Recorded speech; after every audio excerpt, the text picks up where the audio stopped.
Sa passion, sa raison de vivre est la course à pied sur terre comme sur la neige et le sport sur toutes ses formes. Stéphane Ricard, jeune instituteur de 35 ans et triple champion du monde de course en raquette, il est aussi un combatif né, un hyperactif qui a dans la tête un projet, une envie de vivre, de tenter une nouvelle expérience. Il est en quête de nouvelles sensations et émotions sportives. Ce défi, il est de participer au fameux triathlon d'hiver au Québec, une Coupe du Monde où il devra enchaîner 3 disciplines hivernales, la course à pied dans la neige, le patinage de vitesse et le ski de fond.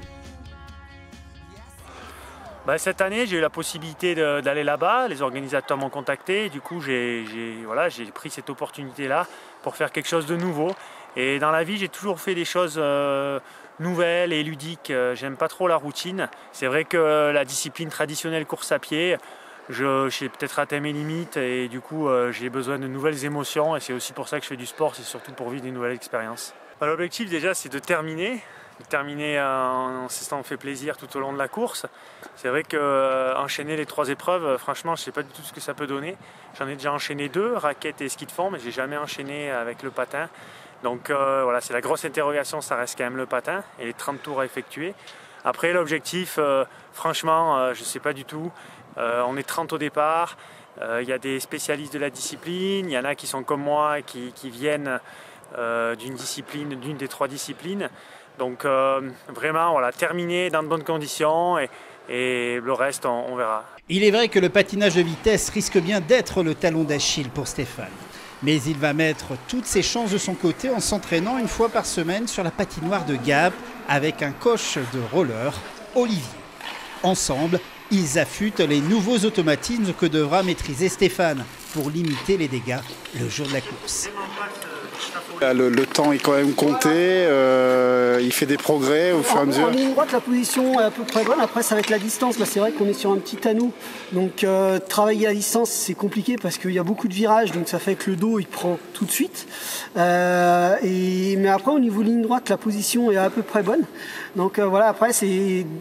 Dès qu'on se met vraiment en position, le dos tire, donc ça fait mal. Donc, on a tendance à se redresser. Et voilà, c'est un cercle vicieux. Je m'entraîne qu'une fois par semaine en patin. Et c'est sur une patinoire qui est pas du tout adaptée par rapport à ce qu'on va faire le jour de la course. Le jour de la course, ça sera un anneau. Après, c'est super de pouvoir le faire quand même sur la patinoire. Mais du coup, je sais pas trop à quoi m'attendre. Et du coup, voilà, je suis là en train de regarder les réglages, est-ce qu'on change, est-ce qu'on change pas. Alors que je pense qu'il faut simplement que je patine et puis on verra bien, quoi.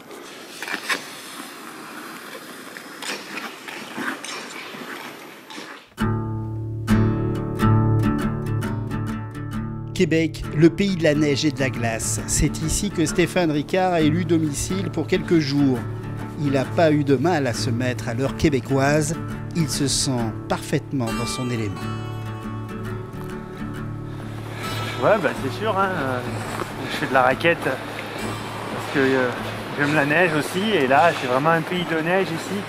Et un pays de raquette parce qu'on voit les gens partout en raquette, en ski de fond, avec des chaînes, sans chaînes, faire du sport.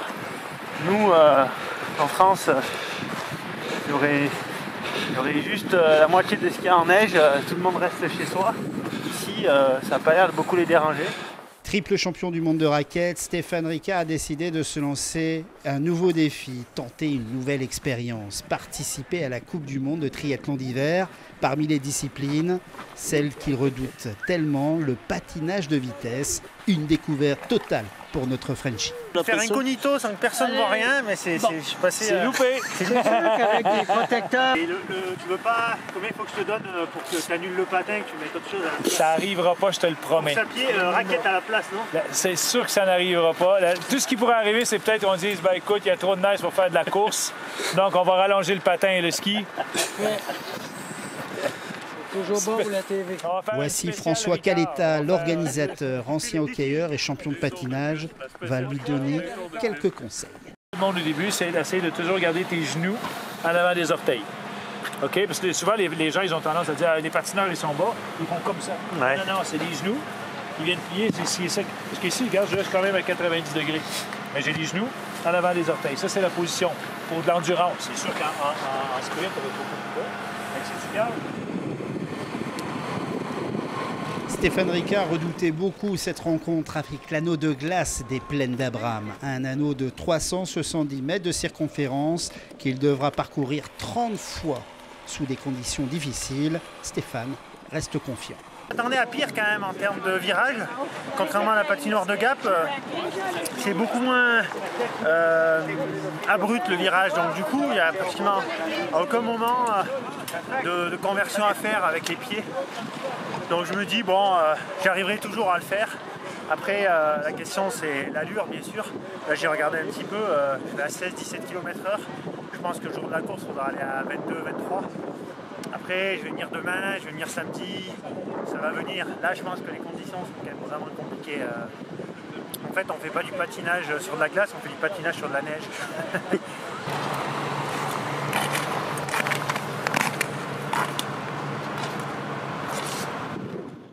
We're going to proceed with the calling of the athletes in just a few seconds. We're all set for this Winter Triathlon World Cup. J'ai un peu parlé là. Wow. Avec le vent, laisse tomber. Allô, monsieur. C'est le jour J, dimanche 24 février, il est 10h30, heure locale. Stéphane Ricard s'apprête à prendre le départ de la Coupe du Monde de triathlon d'hiver. 3 fois champion du monde de raquette, 3 times snowshoe world champion de France, Stéphane Ricard. Et 3 fois champion du monde. Et c'est parti pour la première épreuve, la course à pied, 4,5 km d'effort intense. Très vite, un trio de tête se dessine, emmené par le Canadien Maxime Leboeuf qui a déjà remporté 3 fois l'épreuve. Mais Stéphane Ricard n'est pas loin, juste derrière en embuscade. Il gère son effort pour affronter la prochaine discipline, inconnue pour lui, le patinage de vitesse.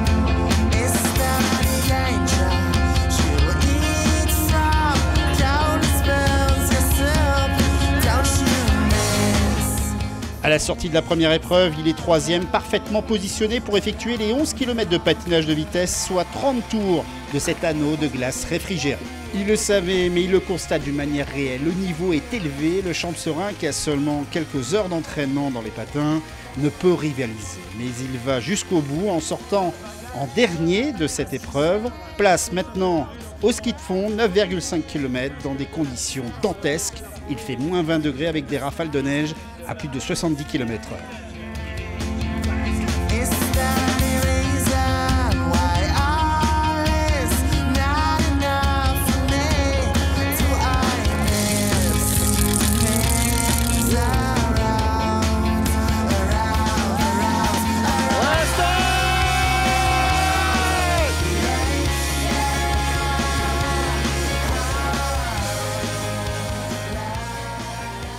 Pendant ce temps, Maxime Leboeuf remporte pour la 4e fois ce triathlon d'hiver en 1 h et 8 minutes. Stéphane Ricard, lui, en termine à la 9e place en 1 h et 23 minutes. La mâchoire glacée, il exprime sa satisfaction. Ah, t'es content? Ouais, bah, je suis frustré parce que le patin, je perds beaucoup trop de temps en fait.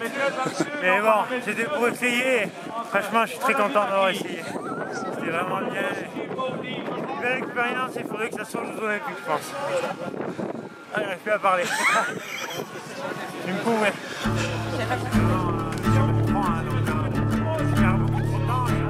Stéphane Ricard se fera finalement disqualifier par l'UCI comme 3 autres triathlètes pour une erreur sur le patinage de vitesse. Mais peu importe, Stéphane Ricard était venu ici au Québec pour tenter une nouvelle expérience, éprouver de nouvelles sensations, et c'est chose faite.